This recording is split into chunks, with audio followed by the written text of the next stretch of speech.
Okyalaba Emikolo n'embaga ku Bukedde TV1.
Sunday.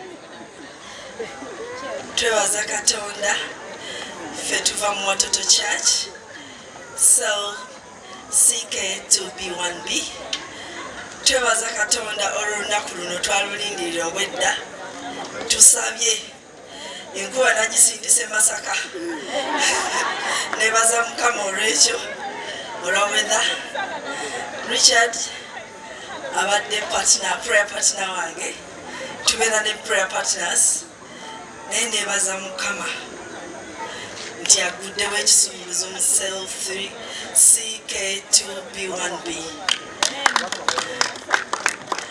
Richard, Anita, twebaza Mukama olwaleero luno Richard yewangulidde mwana muwala Anita era twebaza Mukama nti olunaku luno Richard agaddewo gate obwedda abantu bagamba nti tebajja kukyala gate gyagaddewo zempeta ze bambadde bombi yes akandaze Richard olina okumanya nti omukwano gugumiikiriza omukwano guli kind simanyi kyogera mu Luganda gwakisa gusonyiwa guli so precious.